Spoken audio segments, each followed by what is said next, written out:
Olá, sabe aquela sensação de olhar para uma vitrine e pensar: ué, eu já não vivi isso antes?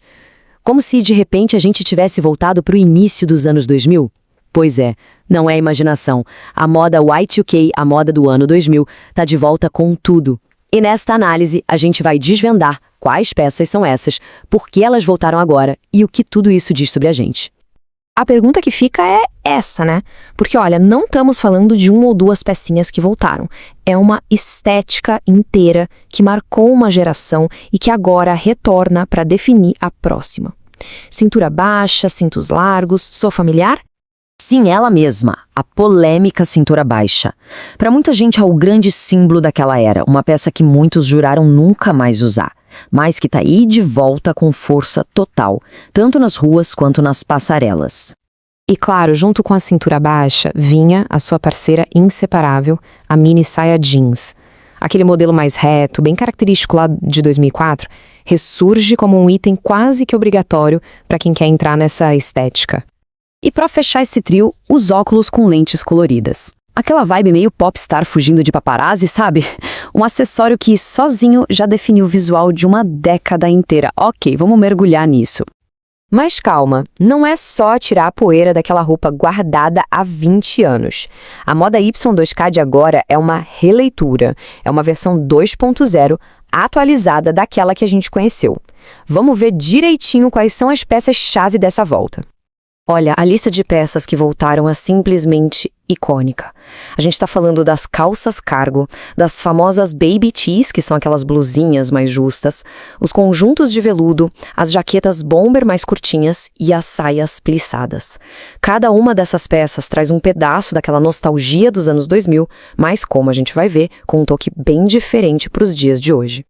E aqui tá o pulo do gato. A calça cargo de hoje não é a mesma de antigamente. Agora ela vem com tecidos de mais qualidade, uma modelagem mais elegante. O jeans de cintura baixa ressurge com cortes mais inclusivos. E a mini saia jeans aposta em lavagens mais sofisticadas. É a mesma ideia, só que com uma execução totalmente adaptada por agora. O interessante é ver como as microtendências de hoje ajudam a impulsionar essa volta. Por exemplo, a estética coquette, que mistura uma coisa meio delicada, romântica, com uma pegada mais rebelde, foi essencial para trazer a mini saia jeans de volta. Ou seja, não é um retorno aleatório, é todo um movimento cultural que dá um novo significado para a peça. Mas vamos ser sinceros, o look Y2K não seria nada sem os acessórios certos. Eles eram tipo a alma da produção. E agora eles voltam com a mesmíssima força para dar aquele acabamento perfeito para essa estética. Cintos bem largos com fivelas gigantes, as bolsas baguete, tênis plataforma e, claro, não podia faltar a maquiagem com muito, mas muito gloss. Cada um desses detalhes ajuda a construir essa atmosfera. É um maximalismo divertido que vai, literalmente, dos pés à cabeça. E nos pés, a gente vê uma dualidade fascinante. De um lado, tem toda a delicadeza das sapatilhas, que estão em alta por causa da tendência balletcore, que é inspirada no visual do balé. Do outro, a gente tem a robustez dos tênis plataforma, que a geração Z adora pela vibe retrô e futurista. São como se fossem as duas faces da mesma moeda da nostalgia. E muito desse resgate vem de uma imagem bem específica, a da celebridade sendo flagrada por paparazzi lá no começo dos anos 2000. Dá pra imaginar a Britney Spears com o café na mão ou a Paris Hilton no aeroporto? O TikTok e o Pinterest pegaram esses momentos e transformaram numa tendência, a do glamour confortável. E essa frase resume perfeitamente o porquê. A volta dos acessórios grandes e chamativos é uma resposta direta a anos e anos de minimalismo. Existe um desejo por mais expressão, sabe? Por mais diversão, mais personalidade na moda. Ok, a gente já entendeu o que voltou, mas a grande pergunta é: por quê? Por que justo agora a gente está tão obcecado com a moda de 20 anos atrás? Isso com certeza não é coincidência.